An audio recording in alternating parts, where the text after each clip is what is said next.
Bismillahirrahmanirrahim. Assalamualaikum warahmatullahi wabarakatuh.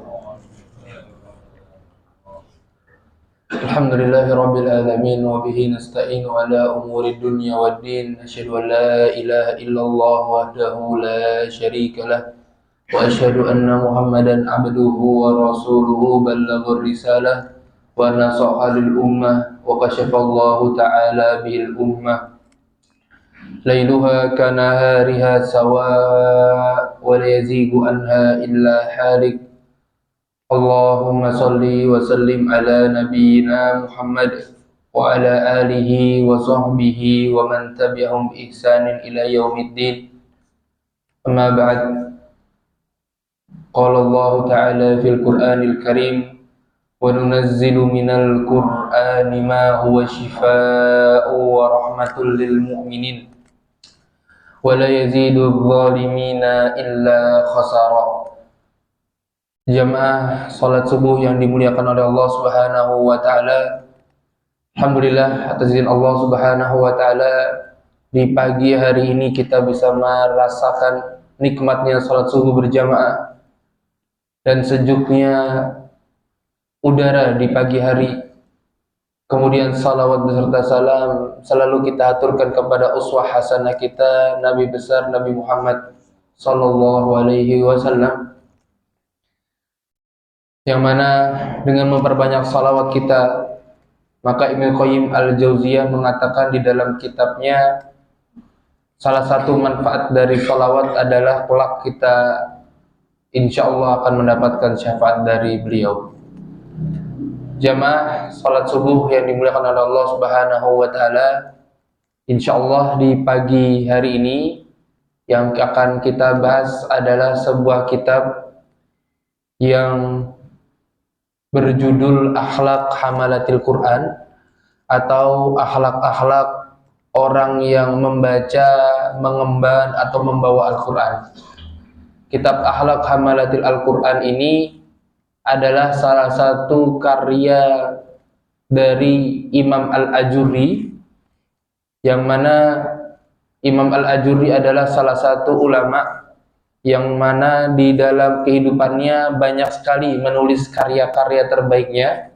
Salah satunya adalah kitab Akhlak Hamalatil Quran, yang nama aslinya adalah Abu Bakar Muhammad bin Husain bin Abdullah al-Baghdadi al-Ajuri. Dan ketika kita menyebut namanya, maka kita akan melihat bahwasanya sepak terjang beliau dalam berdakwah dan dalam menuliskan kitab-kitab sungguh sangat banyak. Dan beliau berasal dari wilayah Al-Ajuri, dan ini adalah nisbah kepada sebuah wilayah yang disebut Dar al-Jur yang berada di wilayah Baghdad. Maka dari itu beliau menisbatkan dirinya sebagai Al-Ajuri karena beliau berasal dari wilayah Dar al-Ajur. Kemudian beliau dilahirkan pada tahun 280 Hijriah dan beliau sangat banyak belajar. Salah satu dari guru-guru beliau yang terkenal adalah Ibrahim Al-Kajji, ya. Kemudian juga ada salah satu dari guru-guru beliau adalah Abdullah bin Sulaiman As-Sijistani. Ini adalah putra dari Imam Abu Dawud. Imam Abu Dawud salah satu penulis dari Kutubus Sittah, yaitu Sunan Abi Dawud, dan ini adalah muridnya atau anaknya. Kemudian dia belajar juga kepada Ahmad Al-Hulwani dan para guru-guru yang lain. Kemudian beliau di usia 50 tahun beliau pindah ke wilayah Mekah, yang mana ketika awal kali sampai di kota Mekah, beliau berdoa, "Ya Allah, izinkanlah hamba agar tinggal di sini tidak hanya beberapa hari, akan tetapi izinkanlah hamba untuk tinggal selama 1 tahun." Akan tetapi beliau mengubah doanya dengan mengatakan, "Ya Allah, izinkanlah hamba tinggal di sini selama 30 tahun. Dan itu akhirnya menjadi kenyataan setelah beliau di usia 50 tahun, kurang lebih di usia 330 tahun, beliau sampai di kota Mekah. Ditambah doa itu, akhirnya beliau nanti pun menutup usianya di kota Mekah di usia 360 tahun. Karena begitu sampai di kota Mekah di usia 330 tahun, karena sebab doa itu akhirnya beliau juga diwafatkan di sana di usia 360 tahun. Dan murid-murid beliau sangat banyak dan beliau dikenal dengan kealimannya, zuhud, ahli ibadah. Dan salah satu murid beliau adalah Abu Nuaim Al-Asfahani. Beliau penulis Hilyatul Aulia. Karya-karya beliau yang sangat terkenal, salah satunya adalah Akhlaq Hamalatil Quran. Kemudian ada kitab Syariah. Kemudian juga ada kitab Al-Iman. Nah, ini adalah kitab yang membahas bagaimana akidahnya para salafus soleh. Kemudian beliau juga menulis kitab Al-Ghuraba, ya, tentang orang-orang yang terasing.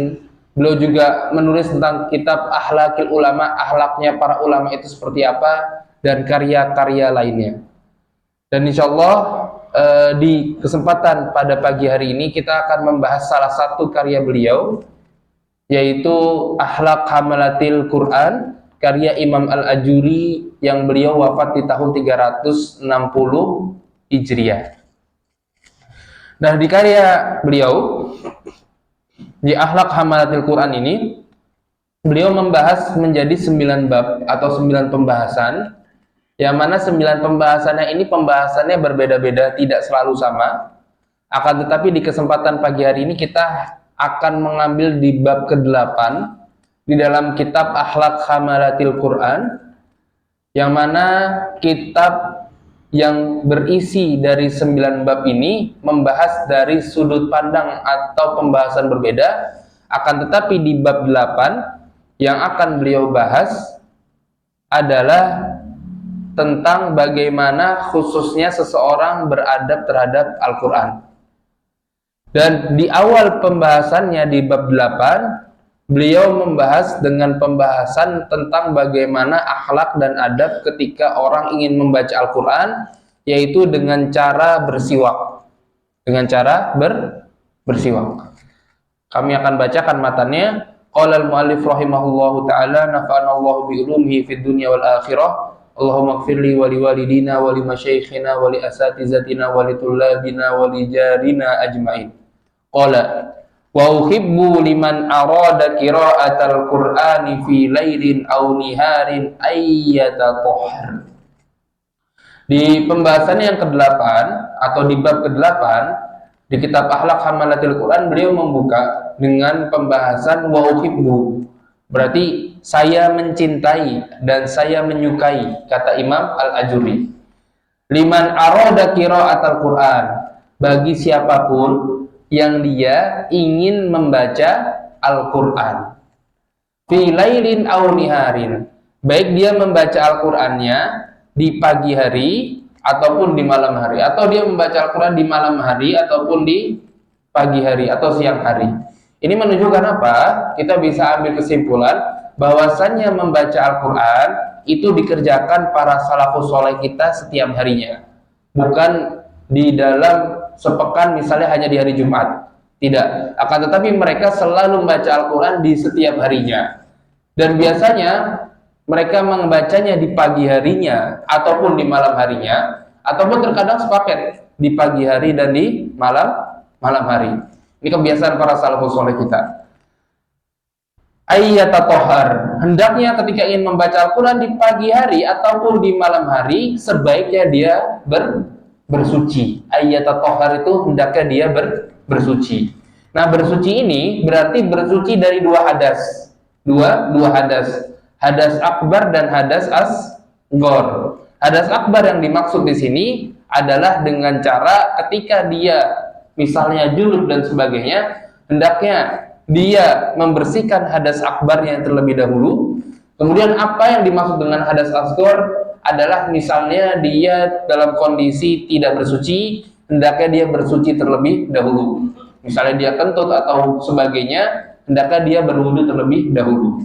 Itu dimaksud dengan ayyatatohar. Ya. Kemudian wa ayyastahaq, dan hendaknya tidak cukup hanya berwudu saja ketika ingin membaca Al-Quran, dan hendaknya dia juga ayyastahaq, Yastak di sini dimaksud dengan cara hendaknya dia bersiwak. Bersiwak atau sikat gigi. Nah, kita ketahui bersama bahwasannya siwak ini adalah bagian dari kita mengagungkan Al-Quran, dengan bagian kita memuliakan Al-Quran. Kenapa? Karena siwak ini adalah alat pembersih yang berasal dari batang dan akar pohon tertentu. Dan dia yang paling utama atau yang biasa dipakai adalah berasal dari pohon arak, atau sering disebut dengan pohon Salvadora persica. Nah, ini yang biasa dipakai di Timur Tengah ketika orang ingin bersiwak menggunakan kayu siwak itu. Dan siwak itu fil lughah, ketika kita ambil secara bahasa itu min sakayasuk. Siwak itu kalau diambil dari pembahasan secara bahasa artinya sakayasuku. Sakayasuku itu artinya menggosok. Menggosok aidallakal asnan wa nadhafaha, yaitu menggosok atau memijat-mijat gigi, lidah, mulut, gusi, dan kemudian membersihkannya. Itulah siwak kalau diambil secara definisi secara bahasa. Nah, kita ketahui bersama bahwasanya siwak ini artinya adalah membersihkan gigi kita. Dan ini adalah kebiasaan para salafus soleh kita, yaitu hendaknya mereka bersiwak dalam setiap keadaannya. Kalau dulu ketika kita berada di Timur Tengah, Pak, biasanya kalau siwak atau kayu yang biasa dipakai adalah kayu arak tadi. Akan tetapi sebagian dari kita itu untuk membeli kayu arak atau kayu arok tadi itu harganya lumayan, maksudnya butuh mengeluarkan budget gitu ya. Nah, berarti salah satu opsinya biasanya dipakai oleh teman-teman kita dari benua Afrika itu, mereka tidak mengkhususkan hanya dengan kayu arok, dan ini adalah kesepakatan. Akan tetapi yang paling utama adalah kayu arok. Nah, mereka akhirnya biasanya itu ketika mereka melewati atau ingin bersiwak, dan ini kebiasaan juga di teman-teman kita dari Afrika, ketika mereka ingin bersiwak, nah akhirnya mereka misalnya perjalanan menuju kampus, perjalanan menuju masjid, menuju sekolah, nah mereka mendapati ada daun-daun atau ada pohon-pohon yang dahannya itu menjulur atau bisa diraih dengan tangannya. Akhirnya mereka mengambil dengan tangannya, kemudian nanti daun yang tersisanya diambil atau dipotong gitu ya. Kemudian kayu yang dia ambil tadi dari pohon tadi, bagian yang ingin dipakai untuk dia bersiwak dilembutin terlebih dahulu dengan gigi gerahamnya, kemudian dia kupas sekitarnya, kemudian dia lembutkan lagi bagian dalamnya tadi yang sisa putihnya itu, yang kemudian mereka gunakan untuk bersiwak. Dan itu tidak hanya digunakan di kayu arok. Sebenarnya siwak bisa dipakai di kayu apapun. Akan tetapi jelas keutamaannya dan kelebihan kayu arok lebih banyak keutamaannya. Dan siwak secara istilah itu adalah isti'malu udin au nahwihi, yaitu menggunakan ud, kayu ataupun semisalnya, fi tanzifil asnani wal fam, dalam rangka membersihkan gigi dan mulut, izalatalir rawaih al-karihah, dalam rangka menghilangkan bau-bau yang tidak disukai atau tidak enak, wa talaban limardotillahi ta'ala, dan siwak dalam rangka mencari ridho Allah Subhanahu wa ta'ala. Jadi ketika kita Pak bersiwak, itu dalam rangka utama dan paling penting adalah mencari ridho Allah Subhanahu wa ta'ala. Dan ini adalah kebiasaannya para nabi. Dan bersiwak itu ternyata tidak hanya digunakan di zaman Nabi SAW, akan tetapi telah digunakan bahkan dari nabi-nabi sebelum Nabi Muhammad. Dan ini sangat banyak pembahasan yang membahas tentang itu, bahwasanya siwak tidak hanya dikhususkan di zaman Nabi SAW. Kemudian yang kedua, siwak ini mengandung zat antibakteri alami, yang mana dalam penelitian modern siwak ini mengandung yang pertama disebut dengan zat antibakteri alami. Kemudian siwak juga mengandung fluorid alami, yang mana fluorid ini berfungsi untuk mencegah karies ataupun gigi yang berlubang. Kemudian siwak juga terbukti di dalamnya mengandung silika, yaitu bertujuan untuk membersihkan noda-noda yang ada di sekitar gigi.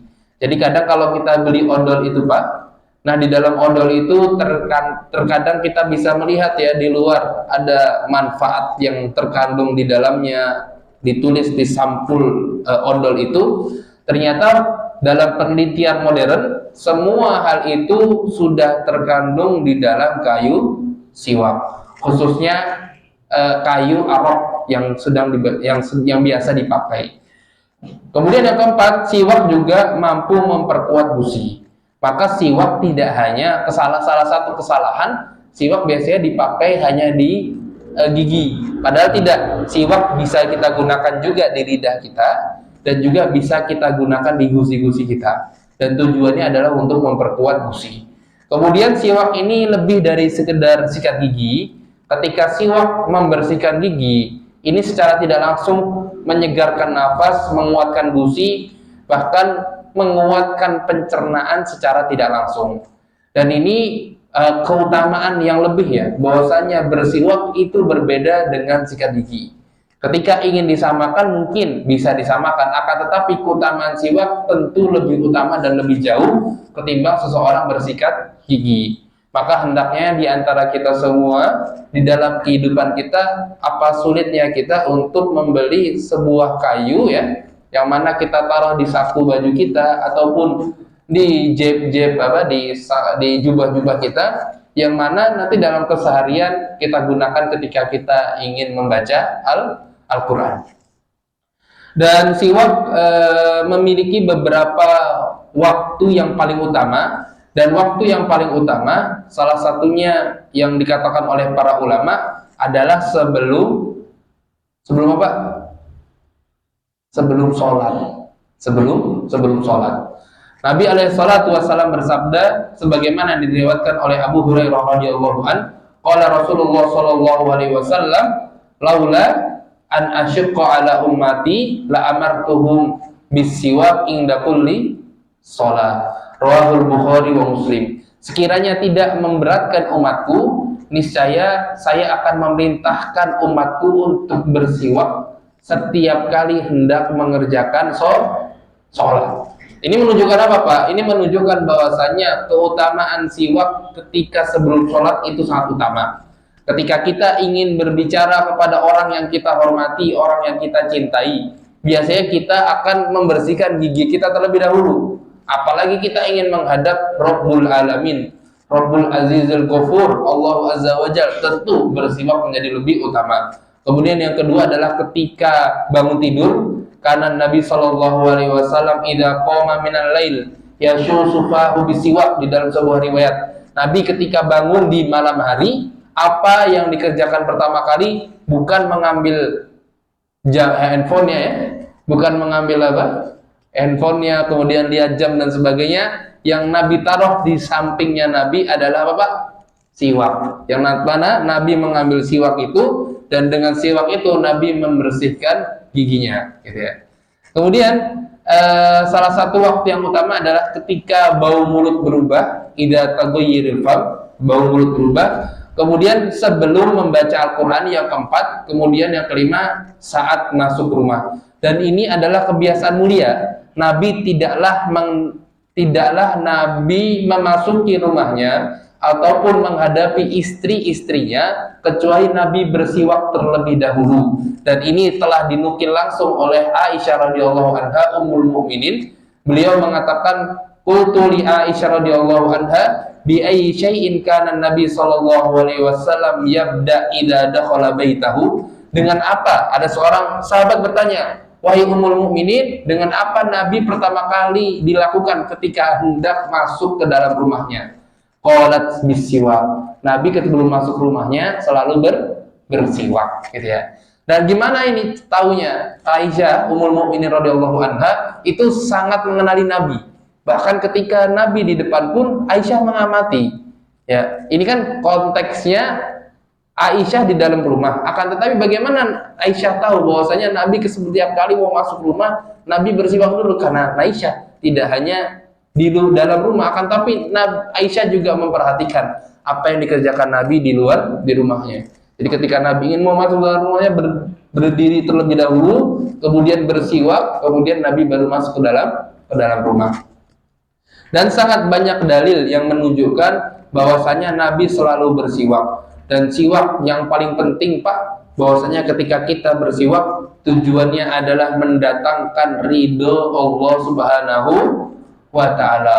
Nabi mengatakan qala Rasulullah sallallahu alaihi wasallam, as-siwak mutahharatul lil fam. Siwak itu bukan hanya membersihkan gigi, membersihkan mulut, wa mardatul lirrabb. Siwak mampu mendatangkan ridho Rabb atau ridho Allah Azza wa Jalla di dalam Sunan Nasa'i. Maka ketika kita bersiwak, konteks pembahasan utamanya tidak hanya kita membersihkan mulut, tapi tujuan utamanya adalah bagaimana kita mendapatkan ridho Allah Subhanahu wa taala. Dan tujuan kita di muka bumi adalah untuk beribadah kepada Allah.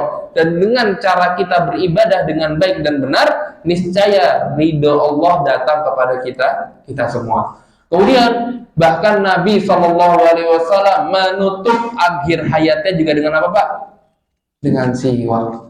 Dikatakan an Aisyah radhiyallahu anha qalat, Aisyah radhiyallahu anha berkata, anna Nabiyya sallallahu alaihi wasallam kana yastaq wa huwa fi siyaqil maut. Nabi sallallahu alaihi wasallam itu bersiwak padahal Nabi dalam kondisi sedang sakaratul maut. Bayangkan, sosok semulia Nabi saja bahkan ketika ingin menutup hidupnya, Nabi bersiwak terlebih dahulu. Maka bagaimana dengan kita sebagai hamba, sebagai umat beliau, maka lebih layak dan pantas bagi kita untuk menghidupkan sunnah-sunnah Nabi Sallallahu Alaihi Wasallam. Ya, siwak kita itu, siwak kami ketinggalan di motor. Padahal biasanya saya bawa berapa siwak dibagikan nanti biasanya yang bisa jawab pertanyaan gitu kan. Tapi insya Allah nanti di kesempatan yang mendatang. Jadi begitu, itu pembahasan tentang siwak wa iyyastaq. Lanjut ya. Qala al-mu'allif rahimahullahu taala, wa uhibbu liman arada qira'atal Qur'an fi lailin aw niharin ay yatatahhar. Hendaknya siapapun yang ingin membaca Al-Qur'an di pagi hari maupun di malam hari, hendaknya dia bersuci terlebih dahulu dan hendaknya dia bersiwak. Wa dzalika ta'dhimun lil Qur'an. Tujuannya apa? Tujuannya dalam rangka mengagungkan Al-Quran, gitu ya. Kalau kita membaca Al-Quran, kita bersiwak, tujuannya adalah mengagungkan Al-Quran. Li'annahu yatlu kalamar Rabb. Ketahuilah, Imam Al-Ajuri mengatakan, kenapa ketika kita ingin membaca Al-Quran, kita bersiwak terlebih dahulu? Karena dalam rangka kita membaca perkataan Allah Azza wa Jalla. Ya, jadi yang kita baca bukan perkataan manusia, bukan chat WA, bukan koran, bukan buku dan sebagainya, akan tetapi yang kita baca adalah perkataan Allah Subhanahu wa taala. Wa dzalika annal malaikata, dan ketahuilah, kata Imam Al-Ajuri, sesungguhnya malaikat itu tadnu minhu, para malaikat itu mendekat. Tadnu itu artinya mendekat, minhu, kepada siapa? Kepada orang yang membaca Al-Quran dalam kondisi bersiwak ingda tilawatihi lil Quran. Jadi ketika ada seorang membaca Al-Quran dan dimulai dengan bersiwak terlebih dahulu, tadnu minhu ingda tilawatil Quran, maka malaikat mendekat kepadanya ketika dia ingin membaca Al-Quran. Wa yadnu minhul malak, malaikat pun mendekat kepadanya atau berkumpul kepadanya. Fa in kana mutawassikan wa da'afahu ala fi. Ya, syaratnya fa in kana mutawassikan. Kalau orang ini bersiwak terlebih dahulu, jadi sebelum membaca Al-Quran dia bersiwak terlebih dahulu, fa in kana mutawassikan wa da'afahu ala fi, maka mulutnya malaikat mendekatkan kepada mulut orang yang membaca Al-Quran. Fahu ala fi itu artinya mendekatkan mulutnya kepada mulut yang membaca Al-Quran. Fa kullama qara'a ayatan akhadal malaku bifi, maka setiap kali seseorang itu membaca Al-Quran, malaikat itu tidak hanya mendekatinya, malaikat itu tidak hanya berkumpul kepadanya, akan tetapi bahkan mendekati dari lisannya langsung. Kita ketahui bersama, setiap tingkah perbuatan kita semuanya adalah apa, Pak? Makhluk, ya kan? Akan tetapi ketika Al-Quran keluar dari lisan kita, yang keluar bukanlah makhluk, akan tetapi adalah firman Allah Subhanahu wa taala. Maka malaikat mengambil kata demi kata yang kita baca dari Al-Qur'an dengan mulutnya sendiri. Kemudian dilanjutkan, wa illam yakun natawassaka wa illam yakun tasawwaka. Sekiranya dia ketika membaca Al-Quran sudah bersuci, akan tetapi lupa atau belum untuk bersiwak, taba'adal malaku minhu, niscaya malaikat menjauh darinya, gitu ya Pak. Jadi ketika ada orang baca Al-Quran, malaikat mendekat tidak? Jawabannya adalah mendekat. Tapi apakah malaikat mendekatkan dengan sedekat-dekatnya orang yang membaca Al-Quran itu ketika dia membaca Al-Quran? Tidak. Itu syaratnya dikatakan harus dalam kondisi dia bersiwak. Malaka minhu. Baik. Qala al-muallif, fala yanbaghi lakum. Maka Imam Al-Ajuri di pembahasan ini mengatakan, maka tidak sepantasnya bagi kalian, tidak selayaknya bagi kalian untuk apa? Ya ahlal Quran, maka tidak selayaknya kalian, wahai orang-orang yang membaca Al-Quran, wahai orang-orang yang ngaji Al-Quran, antubaidu minkumul malak, jangan sampai malaikat menjauh dari kalian. Maka nggak layaklah kalian itu kalau malaikat ternyata nanti malah menjauh kalian. Maka nggak layaklah kalian ketika membaca Al-Quran sudah niat-niat, tapi malah nanti malaikat udah datang tapi malah nggak mendekat kepada kita. Nggak layak, nggak selayaknya dan nggak sepantasnya untuk kalian antubaidu minkumul malak, yang nanti malaikat malah menjauh dari kalian. Kemudian yang dikatakan apa? Imam Al-Ajuri mengatakan fastamilul adab, maka kedepankanlah adab, gunakanlah adab kalian, gitu ya. Fastamilul adab, gunakanlah adab kalian. Fama minkum min ahadin illa wa huwa yaqra'u idza lam yatasawwaq ayyu jalisa ikhwana. Maka Imam Al-Ajuri mengatakan, maka di antara kalian pun tidak akan suka ketika kalian nongkrong sama kawan-kawan kalian. Akan tetapi ketika kalian datang ke tongkrongan itu, ternyata kalian dijauhi oleh tongkrongan teman-teman tongkrongan kalian, gitu ya.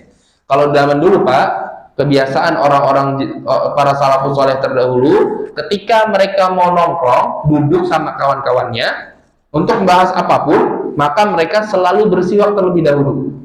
Ketika mereka nongkrong sama kawan-kawannya tidak dalam kondisi bersiwak, mereka akan malu sekali untuk duduk bersama teman-temannya maupun saudara-saudaranya.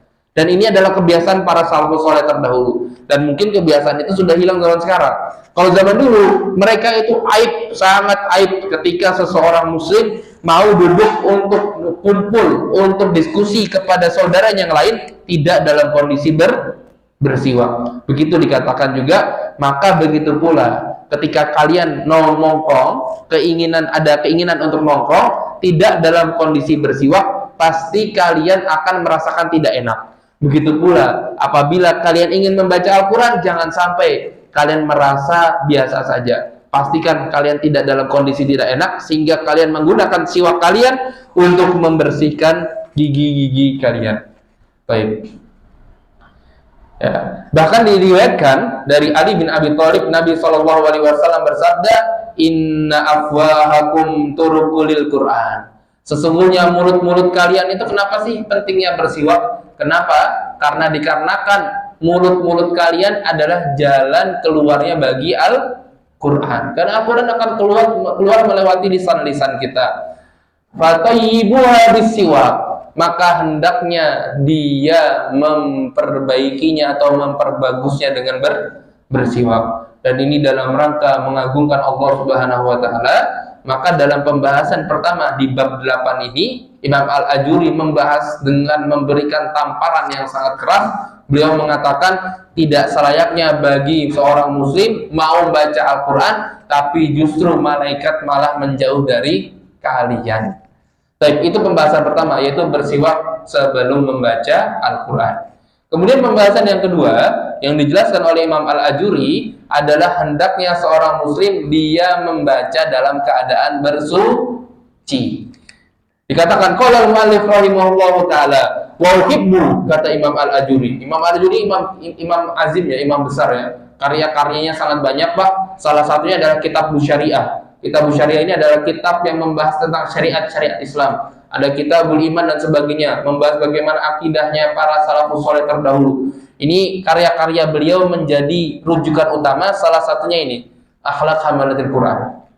Dikatakan wa uhibbu, saya menyukai ayyuk sirul qira'atal fil mushaf.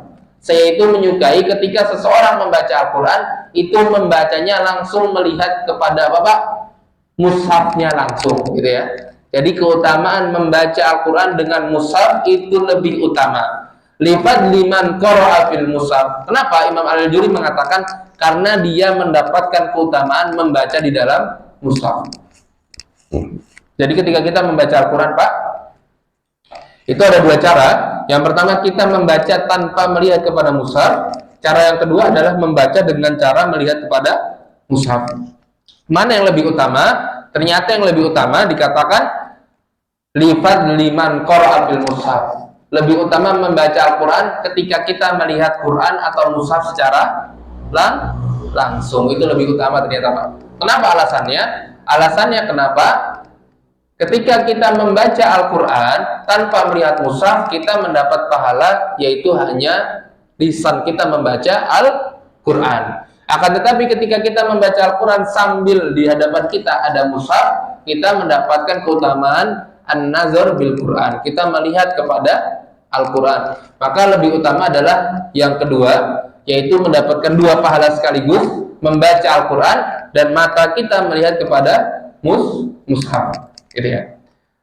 Nah, ini mendapat keutamaan yang utama, dan ini terkumpul di dalam kitab At-Tibyan karya Imam An-Nawawi. Imam An-Nawawi menyebut juga demikian.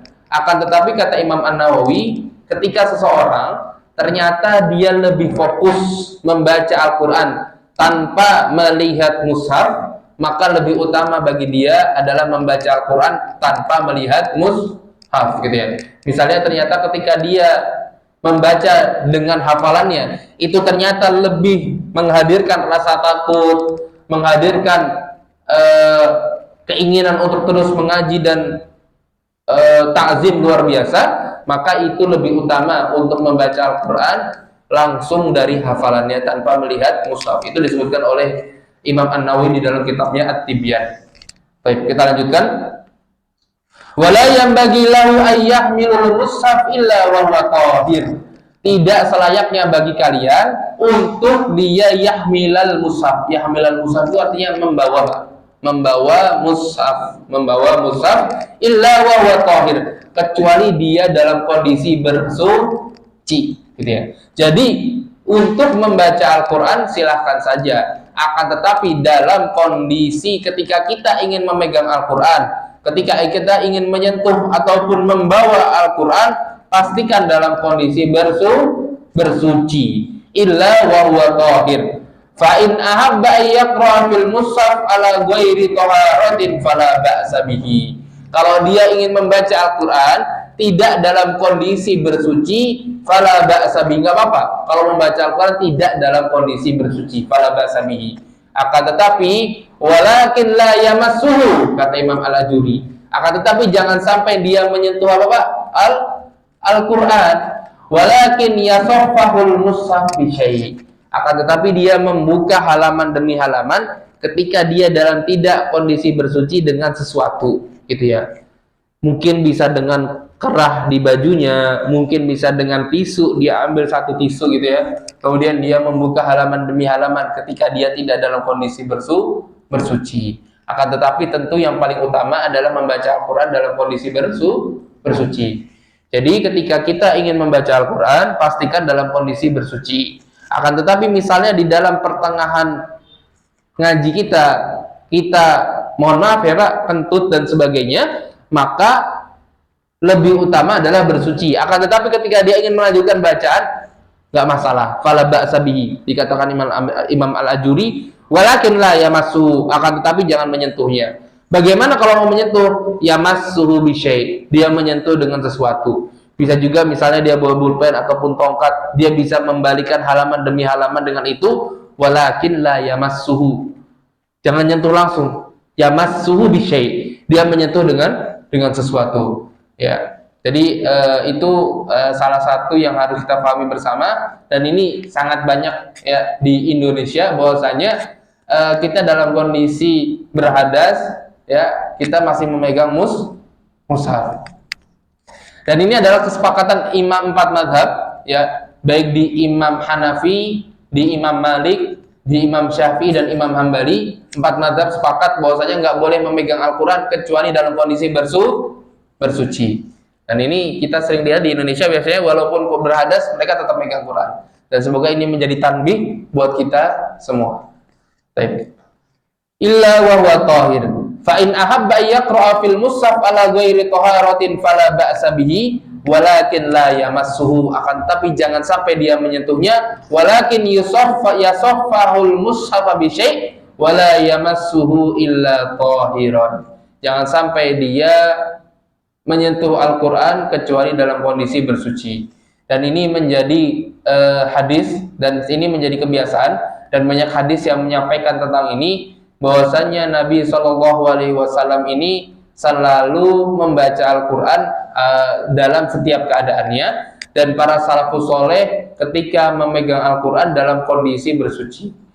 Di dalam riwayat Nasai Nabi mengatakan la yamassal Qur'ana illa tahirun, jangan sampai dia menyentuh Al-Quran kecuali dalam kondisi bersuci. Nah ini menyatakan, menjadi dalil bahwasanya jangan sampai kita memegang Al-Quran kecuali dalam kondisi bersuci. Dan bahwasanya Nabi juga mengatakan inna Nabiya sallallahu alaihi wasallam, dalam sebuah riwayat dikatakan kana yadhkurullahu ala kulli ahyanihi, Nabi itu selalu mengingat Allah dalam setiap keadaannya, gitu ya, mengingat Allah dalam setiap keadaannya. Jadi ketika kita ingin ke pasar, ketika kita ingin ke Indomaret ataupun supermarket di sekitar kita, entah naik motor, entah naik apapun, maka selalu kita mengingat Allah. Dengan cara apa? Ya jangan cara ngaji Pak, dengan cara istighfar, dengan cara kita banyak mengingat Allah. Jangan sampai waktu kita dibuang, padahal waktu adalah sesuatu, qimatu syai', harga dari sesuatu adalah waktu, dipakai begitu saja. Bahkan di dalam riwayat Nabi ketika dalam untanya, Nabi ketika berjalan, Nabi selalu berzikir. Kalau nggak berzikir, Nabi baca Quran. Nah ini menjadi keharusan bagi kita untuk selalu ngaji Al-Quran, wirid Al-Quran. Jangan dibiasakan waktu kita hanya dipakai untuk bengong, untuk ngeliatin orang, untuk berpikir sesuatu yang negatif. Selalu di dalam diri kita ingat untuk banyak berzikir, mengingat Allah Subhanahu wa Ta'ala, sehingga kelak kita nanti dikumpulkan di golongan orang-orang beriman, sehingga kita nanti dimasukkan di dalam surga Al-Jannah Firdausil A'la. Ya. Dan ada salah satu pembahasan yang perlu kita bahas di sini, yaitu menyentuh dengan penghalang ataupun tidak. Ya, itu boleh kalau dengan penghalang. Ya. Ketika kita ingin menyentuh Al-Quran, dan dalam kondisi-kondisi darurat boleh ya memegang Al-Quran secara langsung, gitu ya. Misalnya ada rak Al-Quran di sini, nah qadarullah bocor Pak, ada air banyak turun ke bawah, ini kan akan merusak Al-Quran. Maka walaupun kita tidak dalam kondisi bersuci, para ulama sepakat, salah Imam An-Nawawi, langsung mengambil Al-Quran itu tanpa dalam kondisi bersuci dalam rangka ingin menyelamatkannya. Termasuk ketika ada seorang ingin membakar Al-Quran, atau misalnya ada kebakaran yang mana ternyata di situ ada Al-Quran, maka nggak apa-apa kita mengambil Al-Quran itu tidak dalam kondisi bersuci, gitu ya. Ketika dalam kondisi darurat.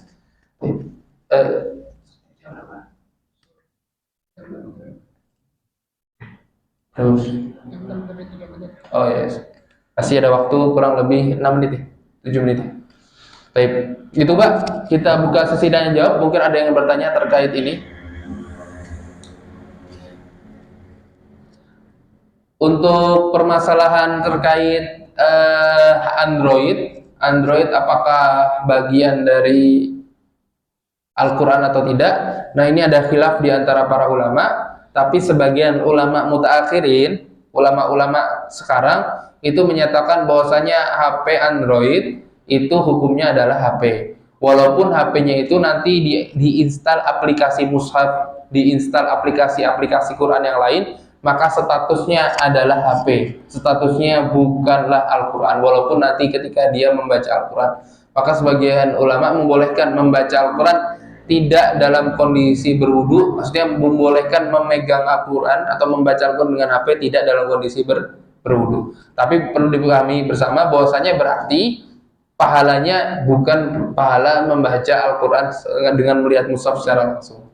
Jadi lebih utama kalau membaca Al-Quran kita ngambil mushaf langsung dari raknya, karena ada keutamaan ketika membaca Al-Quran langsung dari mushaf. Ketika kita membuka Al-Quran dengan HP, maka hitungannya bukan kita membaca Al-Quran dengan mushaf gitu ya. Itu membaca Al-Quran lewat handphone. Dan ini sangat banyak fatwa yang membahas ini. Ala kulli sebagian ulama mengatakan membaca Al-Quran tidak dalam kondisi bersuci lewat HP itu diperbolehkan gitu. Baik. Ada beberapa faedah penting di pembahasan ini. Ini masih ada beberapa pembahasan lain dan insya Allah di kesempatan yang mendatang akan kita lanjutkan. Ada beberapa faedah penting bahwasanya membaca dalam keadaan suci ini lebih mendekati adab terhadap kalamullah azza wajal. Kemudian ketika kita membaca dalam kondisi bersuci itu membantu menghadirkan kekhusyuan. Ketika kita membaca Al-Quran dalam kondisi bersuci, secara tidak langsung kita lebih khusyuk kepada Al-Quran daripada kita membaca Al-Quran tidak dalam kondisi bersuci. Kemudian dengan cara kita membaca Al-Quran dalam kondisi bersuci, itu menguatkan rasa ta'zim, rasa pengagungan kepada Al-Quran. Jadi ketika kita membaca Al-Quran dalam kondisi bersuci, itu kita merasakan lebih ta'zim atau lebih mengagungkan Al-Quran. Kemudian yang keempat, membiasakan hidup dalam keadaan bersuci. Disebut dengan toharatul mustamirroh, atau keadaan terus bersuci. Ya, dan diperbolehkan ya, yajuzu qira'atal Qur'an lil muslim ala ghairi wudu walakin afdal ayyakuna ala toharoh. Boleh membaca Al-Quran tanpa wudu, namun yang lebih utama adalah dalam keadaan suci. Yang lebih utama adalah dalam keadaan suci. Dan ketika seseorang, mohon maaf, habis hubungan suami istri ya Pak, mohon maaf, lagi habis hubungan suami istri, kemudian dia ingin membaca Al-Quran, ataupun ketika kita sedang dalam keadaan junub, kemudian kita sedang ingin membaca Al-Quran, maka tidak boleh, kecuali dia mandi junub terlebih dahulu. Akan tapi kita ketahui bersama, ketika dalam kondisi hadas akbar pun kita tidak boleh membaca satu ayat pun ya dalam Al-Quran, walaupun sepenggal ayat pun nggak boleh dibaca Al-Quran, ya kan Pak? Ya kan? Nggak boleh, hukumnya nggak boleh membaca walaupun setengah ayat pun dalam Al-Quran. Lalu bagaimana dalam hadis dikatakan ketika kita ingin tidur hendaknya membaca ayat kursi gitu kan, membaca muawwizatain ya, Al-Falaq, An-Nas, kemudian Al-Ikhlas dan doa-doa lainnya. Kemudian ketika kita mau makan hendaknya memulai dengan bismillah, ya kan? Dan ketika kita ingin memasuki tempat-tempat, kita intinya membaca sebagian dari Al-Quran. Maka hukumnya diperbolehkan membaca ayat-ayat dari Al-Quran, tapi diniatkan zikir, bukan membaca Al-Quran. Jadi mohon maaf ketika kita lagi setelah kita berhubungan atau setelah mendatangi istrinya, terkadang tidak sempat untuk dia mandi, dia ingin tidur dulu gitu, ataupun dia mau makan terlebih dahulu. Maka gimana hukumnya? Hukumnya boleh untuk melakukan hal itu semua, akan tetapi dalam zikir-zikirnya nanti diniatkan bukan membaca Al-Quran, akan tetapi dalam zikir-zikirnya diniatkan zikir, ya, diniatkan untuk yadkurullahu azza wajal, bukan untuk membaca Al-Quran. Kalau diniatkan untuk membaca Al-Quran, maka dia termasuk mendapatkan dosa yang nanti dia akan menanggungnya sendiri. Akan tetapi ketika dia diniatkan untuk nanti dia berzikir, maka diperbolehkan gitu ya. Misalnya mau makan, membaca bismillah, bukankah bismillahirrahmanirrahim bagian dari ayat Al-Quran, ya kan? Maka itu adalah jawaban. Dan ini semoga menjadi kebiasaan bagi kita semua. Ketika kita ingin membaca Al-Quran dalam kondisi-kondisi, kita mengetahui kondisinya sendiri. Dan yajuzu qat'ul qira'ati lil Qur'an lil hajah wala haraja fi dzalik. Dan boleh kita memutus bacaan Al-Quran karena suatu keperluan, wala ba'sa bidzalik, dan tidak masalah dalam hal itu. Misalnya kita lagi baca Al-Quran, kemudian ada sesuatu yang mendesak gitu ya, ataupun kita melihat ada salah satu jamaah membutuhkan bantuan, maka kita membantu saudara kita, itu diperbolehkan. Fala ba'sa bidzalik, maka nggak apa-apa kita ngerjain itu gitu ya. Jadi walaupun dalam kondisi kita baca Al-Quran ternyata ada yang butuh, nggak apa-apa kita putus, kita bantu saudara kita terlebih dahulu, kemudian kita lanjut membaca Al-Quran. Contohnya para ulama menyebutkan, misalnya kita menjawab panggilan ataupun kita lagi ngaji Al-Quran, kemudian ada orang datengin kita, ngajak kita ngobrol, gimana adabnya? Boleh kita mencukupkan bacaan, kemudian kita ngobrol sama orang itu terlebih dahulu. Ketika dia ingin melanjutkan bacaan, ya tinggal dilanjutkan. Kemudian ketika dia ingin menutup bacaan, ya silahkan nanti tinggal ditutup.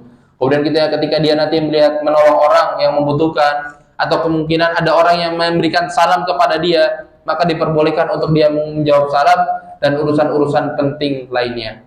Dan ini termasuk kebiasaan para salafus saleh kita, kana yaqta'unal Qur'an li hawaijihim. Bahkan sahabat-sahabat Nabi memutus bacaan Al-Qur'an karena kebutuhan hajat yang dia lihat ada di dalam saudara-saudaranya.